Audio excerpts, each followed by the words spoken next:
बिस्मिल्लाहिर्रहमानिर्रहीम। अस्सलाम वालेकुम एवरीवन। उम्मीद है कि आप सब खैरियत से होंगे। आज की वीडियो का टॉपिक है बारचेस्टर टावर्स। ये एक नावल है जो एंथनी ट्रॉलिप ने लिखा है। आज की इस वीडियो में बारचेस्टर टावर की थीम को देखेंगे, समरी को देखेंगे, क्रिटिकल एप्रिसिएशन करेंगे, कैरेक्टर्स को देखेंगे, प्लॉट को देखेंगे, टून को देखेंगे, सेंट्रल आइडिया को देखेंगे और इस नावल को थॉरली डिस्कस करेंगे कि अगर एग्जाम में 25 मार्क्स का एक क्वेश्चन आ जाता है तो हम इसको किस तरीके से सॉल्व कर सकते हैं। इसके अलावा बायोग्राफिया भी देखेंगे एंथनी ट्रॉलिप का। पर आज की वीडियो की तरफ जाने से पहले यूट्यूब पे मैं आपको अपना चैनल दिखाना चाहती हूँ। BS English literature notes YouTube पे मेरा ये चैनल है जिस पे लिटरेचर और लिंग्विस्टिक्स के बहुत सारे टॉपिक्स मैंने अपलोड किए हुए हैं। आप देख सकते हैं कि काफ़ी सारी वीडियोस अपलोड की हुई हैं। अच्छी बात यह है कि हर वीडियो के नोट्स उस वीडियो के डिस्क्रिप्शन बॉक्स में दिए हुए होते हैं। फॉर एग्जाम्पल, आप role of literature in society की जब ये वीडियो देख लेते हैं तो इसी वीडियो के डिस्क्रिप्शन बॉक्स में नोट्स PDF का लिंक दिया हुआ होगा। आप उस पर क्लिक करके ये नोट्स डाउनलोड कर सकते हैं। अब चलते हैं अपने आज की वीडियो की तरफ, जिसके अंदर हमने डिस्कस करना है novel Barchester tower by Anthony Trollope. Anthony Trollope 1815 के अंदर पैदा हुए और 1882 के अंदर इनकी डेथ हो गई। ये इंग्लिश नॉवेलिस्ट हैं, शॉर्ट स्टोरी राइटर हैं, बुक राइटर हैं। इसके अलावा बहुत सारी बुक्स भी इन्होंने लिखी हैं। इनकी मदर भी राइटर थी जिनका नाम था फ्रांसिस ट्रॉलिप। ये बाय प्रोफेशन जो थे सिविल सर्वेंट थे और पोस्ट ऑफिस के अंदर इनकी जॉब थी जो इन्होंने 1867 के अंदर छोड़ी थी। एंथनी ट्रॉलिप ज़्यादातर मशहूर हैं अपने नावल की वजह से। नावल के अंदर उन्होंने एक इमेजिनरी कंट्री को इमेजिन किया हुआ था, बारशेट सीर। बारशेट सीर जो है ये एक ऐसी उनकी इमेजिनरी सी कंट्री है साउथ वेस्ट इंग्लैंड के अंदर। ये असल में एग्जिस्ट नहीं करती, दुनिया में नहीं है, ये उन्होंने तस्वुर की हुई थी और अपने नावल्स के अंदर वो इसी कंट्री का जिक्र करते और इसी कंट्री के अंदर एक टाउन बारचेस्टर उसका जिक्र किया करते थे। ये सब तस्वुराती था, सब ख्याली था। इनको पॉलिटिक्स के अंदर बहुत ज़्यादा इंटरेस्ट था। इसके अलावा लोग इनको इंडस्ट्रियलिस्ट भी कहते थे क्योंकि ये ज़्यादातर शॉर्ट स्टोरीज इंडस्ट्रियलिज्म पे लिखते थे, ट्रैवल बुक्स लिखते थे, बायोग्राफीज लिखते थे। इनके कुछ मशहूर वर्क जैसे कि बारचेस्टर क्रॉनिकल्स 1857 के अंदर लिखी गई, डॉक्टर थ्रोन 1858 के अंदर लिखी गई, एंड गो ऑन यहाँ पे लिखी हुई हैं, आप देख सकते हैं जो आपने पढ़ना हो। हमारा ये जो नावल है बारचेस्टर टावर, ये इस क्रॉनिकल की किताब के अंदर, द बारचेस्टर क्रॉनिकल्स की बुक के अंदर सेकंड नावल है। जब हम बारचेस्टर नावल की सेटिंग का जिक्र करते हैं, बारचेस्टर एक ख्याली शहर है हमारे राइटर का जिसके अंदर वो एक कैथीड्रल टाउन को तस्वुर करता है। कैथीड्रल टाउन का मतलब है एक ऐसा टाउन जहाँ पे कैथीड्रल हो, यानी कि एक बहुत बड़ा चर्च हो। एक बहुत बड़े चर्च को कैथीड्रल कहते हैं। अब बारचेस्टर जो हमारा ख्याली शहर है वो वेस्ट इंग्लैंड के अंदर वाक़ है जहाँ पे नावल स्टार्ट होता है और नावल के स्टार्ट होते हुए दिखाते हैं कि पॉलिटिकली अप्रेस चल रहा है कैथीड्रल के अंदर। कैथीड्रल के अंदर भी डिफरेंट पोस्ट होती हैं, जैसे एक कंट्री के अंदर सबसे पहले प्रेसिडेंट होता है, फिर प्राइम मिनिस्टर होता है, फिर कैबिनेट होती है। इसी तरह चर्च के अंदर सबसे पहले पोप होता है जिसको हम बिशप भी कहते हैं। उसके बाद के आर्केडियंस होते हैं, उसके बाद प्रीस्ट होते हैं, फिर फ्राइज होते हैं। इसी तरह डिफरेंट उनकी ना लेवल होते हैं जॉब्स के। सबसे बड़ा जो लेवल है वो बिशप का है। ये कैथीड्रल होता है, ऐसे बड़े से चर्च को कैथीड्रल कहते हैं जिनके अंदर मोस्टली क्लॉक बीच में मौजूद होती है, बहुत ही ज़्यादा ऊंचा स्ट्रक्चर होता है, बहुत ज़्यादा लोगों की बैठने की जगह होती है। बिशप एक ऐसे पादरी को कहते हैं जिसके पास ऐसे डंडा सा मौजूद होता है। पादरी को बिशप कहते हैं जिसके पास ये डंडा सिग्निफिकेंस होती है, पावर को शो करता है और ये बंदा जो है चर्च के अंदर सबसे बड़ी पोजीशन को रखता है। इसके बाद आर्केडियंस आते हैं। आर्केडियंस वो ग्रुप होता है जो बिशप को सपोर्ट करता है या चर्च के बाकी चीज़ों को देखता है। ये ग्रुप होता है लोगों का, लेकिन सबसे ज़्यादा बिशप होते हैं, उसके बाद आर्केडियंस होते हैं। उम्मीद है कि रैंक आपको समझ आ गए होंगे। अब चलते हैं दोबारा अपने नावल की समरी की तरफ। सेटिंग मैंने आपको बता दी है कि ख्यालाती शहर है बारचेस्टर, उसके अंदर एक कैथीड्रल यानी कि चर्च मौजूद है। उस चर्च के अंदर क्या पॉलिटिकल इन्फ्लुएंसेस हैं और किस तरीके से एक पोस्ट को हटा के दूसरे बंदे को लाया जाता है तो चेंजेस आते हैं, वो सारी बातें ये सेटिंग दिखाई गई है। पूरे नावल में ये डिस्कस होता रहेगा। आप थोड़ा सा समझने की कोशिश करें। आपको नहीं पता होगा कि चर्च में क्या क्या होता है, लेकिन इस नावल के बाद आपको पता लग जाएगा। इस नावल बारचेस्टर टावर की जो मेन थीम है वो यही है कि चर्च में क्या स्ट्रगल चल रही है, कंजर्वेटिव ट्रेडिशन के बारे में और लिबरल फंक्शन के बारे में। कंजर्वेटिव लोग वो लोग हैं जो पहले से चर्च के अंदर मौजूद हैं और जब नए लोग आते हैं जो कि लिबरल लोग हैं तो वो चर्च में आके चेंजिंग करने की कोशिश करते हैं, लेकिन कंजर्वेटिव लोग जो ऑलरेडी सीट्स पर मौजूद हैं वो कहते हैं नहीं, चेंज नहीं आना चाहिए। और ये भी प्रॉब्लम है चर्च के अंदर कि नई चीज़ों को एक्सेप्ट नहीं किया जा रहा, पुराने ट्रेडिशन को ही फॉलो किया जा रहा है। जो कोई चर्च के अंदर मॉडर्निटी लाने की कोशिश करता है, तो जो पुराने लोग मौजूद होते हैं वो उसको ख़त्म करने की कोशिश करते हैं कि ये हमारे दीन में ख़राबी पैदा कर रहा है। सारा नॉवल इसी की स्ट्रगल पे बेस करता है। जब हम इस नॉवल का जॉनरे की बात करते हैं तो कैथीड्रल नॉवल है, यानी कि वो नॉवल जो मोस्टली चर्च के अंदर दिखाया गया है। इसके अलावा डोमेस्टिक फिक्शन है, आम लोगों की छोटी छोटी बातें बताई गई हैं। जो थीम्स इस नॉवल में फॉलो की गई हैं वो रिलीजियस ट्रेडिशन है, यानी कि ओल्ड ट्रेडिशन का न्यू ट्रेडिशन से टकराव होगा। रोमांस भी इस नॉवल के अंदर दिखाया गया है, मैरिज भी दिखाई गई है, पॉलिटिकल एंड ह्यूमन एक्सपीरियंसेस दिखाए गए हैं, चर्च डॉक्टरेन एंड रिफॉर्मेशन, यानी कि चर्च किस तरीके से तब्दील होता है, नए लोग आते हैं तो क्या तब्दीली लेके आते हैं, पुराने लोग किस तरीके से उनको एक्सेप्ट करते हैं या रिजेक्ट करते हैं। गॉसिप्स भी इस नॉवल के अंदर दिखाई गई हैं और हस्बैंड वाइफ्स के रिलेशन भी दिखाए गए हैं। नॉवल की समरी की तरफ जाने से पहले मैं आपको मेन कैरेक्टर्स के बारे में इंट्रोडक्शन देना चाहती हूँ ताकि आपको समझ आ जाए। एलेनोर बोल्ड जो है ये इस नॉवल की हीरोइन है। ज़्यादातर रोमांस नहीं है इस नॉवल के अंदर, थोड़ा सा ही है, फिर भी इस नॉवल की हीरोइन है एलेनोर बोल्ड। ये जॉन बोल्ड की बीवी थी, लेकिन जॉन बोल्ड मर चुका होता है। एलेनोर अभी अभी बेवा हुई है और इसकी एक बेटी भी है। एंड में हमारे हीरो मिस्टर एराबिन से ये शादी भी करेगी। इसके 3 स्यूटर होते हैं, 3 लोग इससे शादी करना चाहते हैं, लेकिन ये हमारे हीरो मिस्टर एराबिन से शादी करेगी। थॉमस प्राउडी, डॉक्टर थॉमस प्राउडी जो हैं वो नए बिशप हैं, यानी कि चर्च के अंदर जो सबसे ऊंची पोजीशन होती है के स्यूटर हैं। डॉक्टर प्राउडी सबसे बड़ी पोजीशन जो चर्च की बिशप की है उसके अंदर आके बैठे हैं। इनकी अपनी कोई राय नहीं है, इनकी बीवी इनको चलाती हैं। इनका एक असिस्टेंट है मिस्टर स्लोप, जिसको आगे हम डिस्कस करेंगे। मिस्टर प्राउडी से ज़्यादा इन्फ्लुएंस है मिसिस प्राउडी का। मिसिस प्राउडी एग्रेसिव और अपने शोहर पे हुकूमत करने वाली खातून है। मिसिस प्राउडी अपने शोहर, हर डिसीजन जो भी मिस्टर प्राउडी लेते हैं वो मिसिस प्राउडी का ही कहा गया। बेसिकली मिस्टर प्राउडी जो है वो मिसिस प्राउडी के गुलाम से ही हैं। यूं कहा जाए कि मिसिस प्राउडी जो है वो घर बैठी हुई बिशप हैं। बिशप ग्रांटली जो है वो उसी की डेथ से ये नॉवल स्टार्ट होता है। ये बारचेस्टर का बिशप होता है और काफ़ी अरसे से बारचेस्टर को सर्व कर रहा होता है, लेकिन इसकी डेथ के ऊपर मिस्टर प्राउडी आके इसकी जगह ले लेते हैं और चर्च के अंदर तब्दीलियाँ स्टार्ट हो जाती हैं।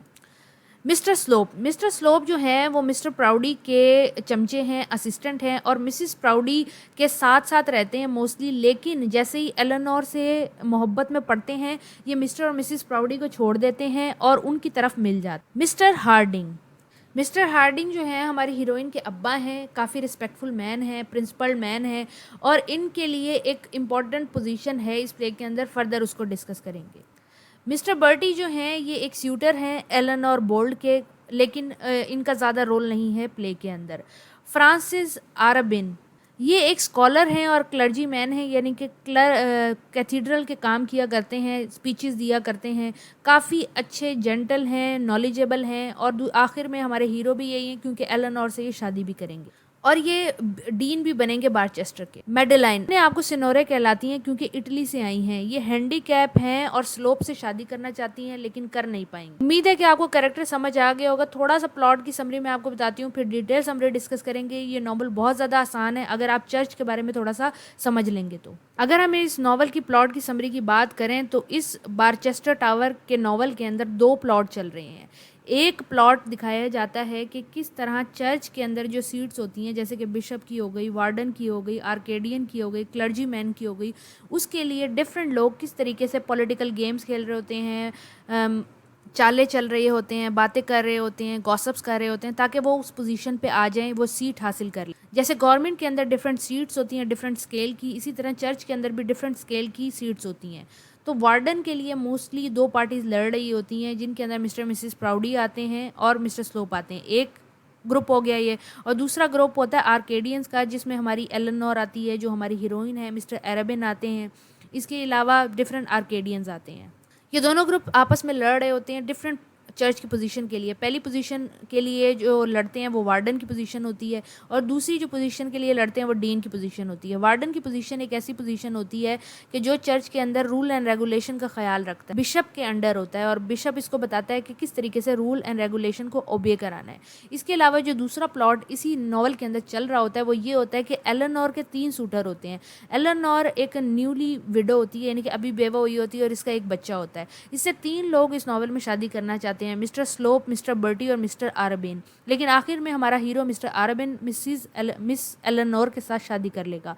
ये तीनों जी जान का जोर लगाते हैं एलेनोर से शादी करने के लिए, और ये इसका सेकंड रोमांटिक प्लॉट। जब हम डिटेल समरी नॉवल की डिस्कस करते हैं तो बारचेस्टर टावर के अंदर पर्सनल और political manoeuvre with in the church जो चल रहे होते हैं वो दिखाते हैं, यानी कि चर्च के अंदर क्या पॉलिटिक्स चल रही है, चर्च के अंदर जो अप्स एंड डाउन हो रहे हैं कि कौन बिशप बनेगा, कौन फ्रायर बनेगा, कौन मॉन्क बनेगा, कौन क्या बनेगा, ये सारी चीज़ें जो हो रही होती हैं मिड 19th सेंचुरी के अंदर, उसके ऊपर नॉवल लिखा है ये बारचेस्टर टावर हमारे ट्रोपली ने। स्टोरी जब स्टार्ट होती है तो दिखाते हैं कि जो बारचेस्टर टाउन है उसका जो बिशप है उसकी डेथ हो गई है। बिशप की डेथ होने के बाद द न्यू बिशप की सिलेक्शन होती है, और नया बिशप जो सेलेक्ट होता है वो मिस्टर प्राउडी है। मिस्टर प्राउडी की एक वाइफ है जिनको मिसिस प्राउडी कहा जाता है, और ये ज़्यादातर मिस्टर प्राउडी के डिसीजन लेने में मदद करती हैं, बल्कि कहा जाए कि मिसिस प्राउडी डोमिनेंट है अपनी मैरिज के अंदर, और मिस्टर प्राउडी सारी बात मिसिस प्राउडी की मानते हैं। इसके अलावा मिस्टर प्राउडी जो हैं उनका एक चैपलिन भी है। चैपलिन आम ज़बान में असिस्टेंट को कहते हैं, जिनका नाम है मिस्टर स्लो। ये मिस्टर प्राउडी को सारे फैसले लेने में मदद करता है, लेकिन मिस्टर प्राउडी हमेशा से मिसिस प्राउडी की सुनते आते हैं, ज़्यादातर स्लोप की नहीं सुनते। जैसे ही चर्च का बिशप यानी कि सबसे बड़ा हेड जो उसका चेंज होता है, जो कि मिस्टर प्राउडी हैं, वो आते ही चर्च को ऊपर नीचे कर देते हैं। आते ही जो ऑलरेडी चर्च के अंदर इस्टेब्लिशमेंट मौजूद होती है, यानी कि डिफरेंट पॉलिटिकल सीट्स मौजूद होती हैं, उनके लोगों से आते ही पंगा लेते हैं, नई पॉलिसीज़ लेके आते हैं और उनको प्रैक्टिस कराने की कोशिश करते हैं, जिसके अंदर एक सबात नामी डे मनाया जाता है, यानी कि संडे या फ्राइडे को प्रेयर रखी जाती है चर्च के अंदर। कहा जाता है कि हर संडे और हर फ्राइडे को प्रेयर होगी चर्च के अंदर लाजमी। ये एक नया ट्रेडिशन वो इंट्रोड्यूस कराते हैं, जिससे पुराने मौजूद इस्टेब्लिश लोगों को प्रॉब्लम होती है कि ये जो नया बिशप आया है क्या नई नई चीज़ें लेके आ रहा है, यानी कि हमारे दीन में नई चीज़ें क्यों लेके आ रहा है। मिस्टर प्राउडी के बिशप बनने से पहले जो चर्च के अंदर बिशप मौजूद था उनकी आर्केडियन से बहुत बनती थी। मैंने आपको बताया कि बिशप सबसे ऊपर होता है, उसके नीचे आर्केडियंस का ग्रुप होता है। आर्केडियंस वो लोग होते हैं बिशप के असिस्टेंट होते हैं, 4 से 5 होते हैं, बिशप के मातहत होते हैं, ये भी पादरी ही होते हैं, लेकिन कम रैंक होता है इनका, कम पोजीशन होती है इनकी। इन लोगों ये चर्च को डिफरेंट तरीके से चला रहे होते हैं, और जब मिस्टर प्राउडी आते हैं तो वो नई नई चीज़ें लेके आ रहे होते हैं, जिससे इन लोगों को प्रॉब्लम हो जाती है। बिशप जो पुराना था वो मर गया है, लेकिन उसकी औलादें अभी तक, यानी कि उसके सन्स अभी तक जिंदा हैं, जो नहीं चाहते कि चर्च के अंदर कोई तब्दीली है। वो चाहते हैं जैसा हमारा बाप चर्च चलाता था बिल्कुल वैसा चलता जाए। तो चर्च के अंदर जो पंगे हो रहे हैं, जो स्ट्रगल्स हो रही हैं, पावर स्ट्रगल दिखाई जा रही है, इसी दौरान एक चैरिटी का हॉस्पिटल है जिसका नाम है हरीम हॉस्पिटल। ये एक ऐसा हॉस्पिटल है जो रिटायर्ड लोगों के लिए बनाया गया होता है। इसमें एक पोस्ट की पोजीशन खाली होती है जो न्यू वार्डन की होती है। मैंने आपको बताया वार्डन वो इंसान होता है जो रूल्स एंड रेगुलेशन का ख्याल रखवाता है दूसरों से। अब यहाँ पे जब वार्डन की पोजीशन खाली होती है तो बिशप अपना जो यहाँ पे मिस्टर प्राउडी का ग्रुप है वो अपना बंदा रखना चाहता है, और पुराने आर्केडियंस जो हैं वो अपना बंदा रखना चाहते हैं। आर्केडियंस चाहते हैं कि डॉक्टर हार्डिंग जो हैं उनको ये पोजीशन दे दी जाए। डॉक्टर हार्डिंग पहले इस पोजीशन को संभाल रहे होते हैं, लेकिन उनका कोई स्कैंडल आता है न्यूज़पेपर में जिसकी वजह से उन्हें रिज़ाइन करना पड़ जाता है। तो आर्केडियंस चाहते हैं कि दोबारा से मिस्टर हार्डिंग आ जाएं। डॉक्टर हार्डिंग जो हैं, मिस्टर हार्डिंग जो हैं वो हमारी हीरोइन एलेनोर बोल्ड और सूजन ग्रांटी के वालिद हैं, यानी कि इनके फादर हैं। डॉक्टर हार्डिंग की 2 बेटियां सूजन ग्रांटी वो एक आर्केडियन से शादी कर चुकी हैं। इसके अलावा एलेनोर जो है वो अभी अभी विडो हुई है और उसका एक बेबी भी है। इसके अलावा इसके नाम कुछ जायदाद भी है जो कि नॉवल में इसको इम्पॉर्टेंट बनाता है।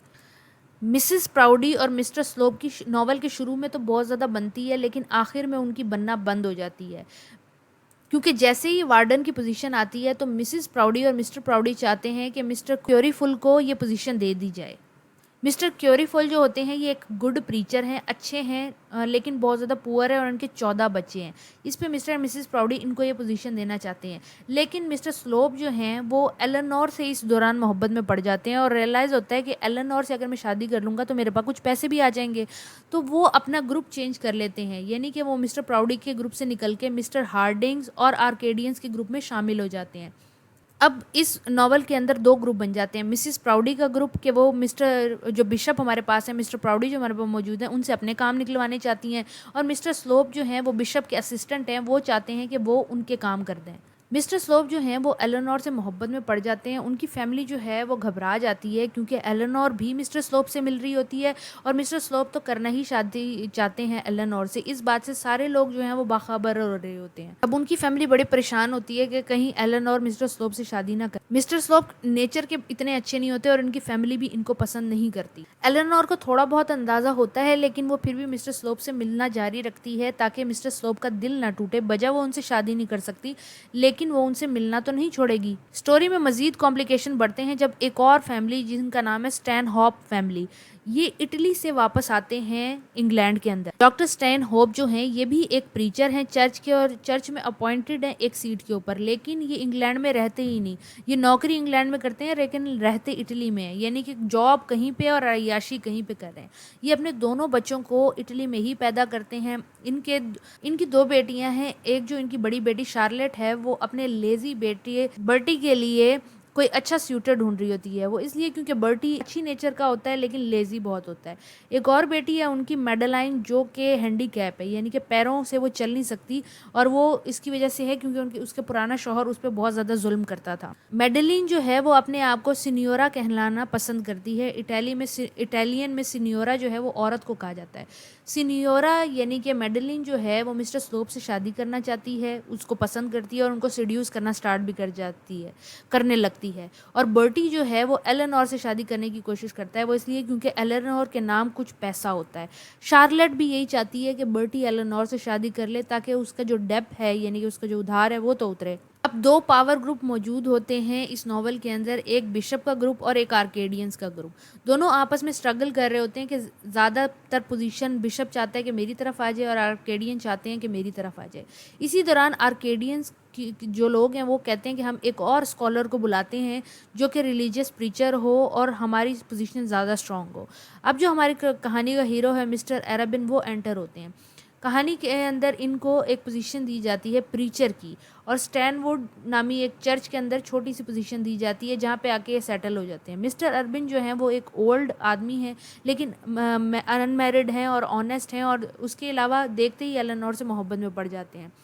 सब ये समझते हैं कि एलेनोर जो है वो मिस्टर स्लोप की तरफ मुतवज्जा है या उनसे अट्रैक्टेड है, लेकिन एलेनोर जो है वो मिस्टर अर्बन की तरफ अट्रैक्टिव होती है और उन्हीं के करीब जाना चाह रही होती है। इसी दौरान एलेनोर पे इल्ज़ाम भी लगाया जाता है कि वो स्लोप से शादी करना चाहती है। आर्केडियंस उन पे इल्ज़ाम लगाते हैं लेकिन एलेनोर जो है वो उनसे लड़ती है और इस पर डिस्प्यूट भी हो जाता है। इसी दौरान जो बिशप हमारे पास यानी कि डॉक्टर प्राउडी मौजूद हैं वो वार्डन की पोजीशन जो है वो मिस्टर क्यूवरफेल को दे देते हैं, यानी कि मिसेस प्राउडी की बात मानते हैं, मिस्टर स्लोप की बात नहीं मानते। मिस्टर स्लोप इस बात पे भी डिस्करेज नहीं होते क्योंकि एक और पोजीशन डीन ऑफ बारचेस्टर कैथीड्रल की पोजीशन खाली हो गई होती है और वहाँ पे मिस्टर स्लोप चाहते हैं कि मैं आ जाऊँ और इस जगह का होल्ड मैं ले लूँ। मिस्टर अर्बन जो हैं वो नए आए होते हैं और उनको नई पोजीशन मिली होती है तो उनके लिए एक पार्टी थ्रो की जाती है। उस पार्टी के अंदर मिस्टर स्लोप और बर्टी जो दोनों हैं वो एलेनोर को प्रपोज करते हैं। एलेनोर दोनों के प्रपोजल को रिजेक्ट कर देती है और हैरान रह जाती है कि मैं तो इन दोनों को ऐसी नज़र से नहीं देखती थी, इन्होंने ये मुझे ऐसी नज़र से क्यों देखा। इस बात पर वो खासी जो है उदास भी हो जाती है। सिनियोरा जो हमारे पास मौजूद होती है वो एलेनोर की डिसअपॉइंटमेंट देख लेती है और समझ जाती है। वो ये भी समझ जाती है कि मिस्टर अर्बिन जो हैं वो एलेनोर से मोहब्बत करते हैं और एलेनोर जो है मिस्टर अर्बिन से मोहब्बत करती है। तो सिनियोरा कुछ टाइम पीरियड के बाद 2 दिन के बाद एलेनोर से मिलती है और कहती है कि मैं तुम्हारी मिस्टर अर्बन से शादी करने में मदद करूंगी क्योंकि मैं समझती हूँ कि मिस्टर अर्बन एक अच्छे आदमी हैं। एलेनोर इस बात को एक्सेप्ट कर लेती है लेकिन वो ये नहीं अब उसको समझ आ रहा होता कि वो मिस्टर अर्बन को कैसे बताए कि उसे उनसे मोहब्बत है। इनकी ये प्रॉब्लम मिसिस थ्रोन जो वेल्दी वुमेन है वो हल करती हैं। वो एलेनोर को और मिस्टर अर्बन को दावत देते हैं कि उनके कंट्री होम में आके एक हफ्ता गुजारें। ये दोनों छुट्टियाँ गुजारने के लिए जाते हैं और वहाँ पे मिस्टर अर्बन एलेनोर को प्रपोज करते हैं और एलेनोर एक्सेप्ट कर लेती है। वापसी पे आने के बाद ये अपने टाउन के अंदर अपनी इंगेजमेंट के बारे में सबको बताते। इसी दौरान मिस्टर हार्डिंग जो हैं उनको डीन की पोजीशन भी मिल जाती है। मिस्टर हार्डिंग पोजीशन लेने से मना कर देते हैं और कहते हैं कि मिस्टर अर्बन को ये पोजीशन दे देनी चाहिए, जिस पे मिस्टर स्लोप जो हैं वो बारचेस्टर छोड़ के चले जाते हैं उदास होके। एलेनोर और अर्बन आखिर में शादी कर लेते हैं और सारे खुशी खुशी रहने लगते हैं। उम्मीद है कि आपको आज का नॉवल समझ आ गया होगा। अगर आपको आज का नॉवल समझ आया है तो काइंडली इस वीडियो को लाइक कर दें, दोस्तों के साथ लाजमी शेयर करें। नोट्स इसी वीडियो के डिस्क्रिप्शन बॉक्स में मौजूद होंगे। अगली वीडियो तक के लिए अपना ख्याल रखें। अल्लाह हाफिज़।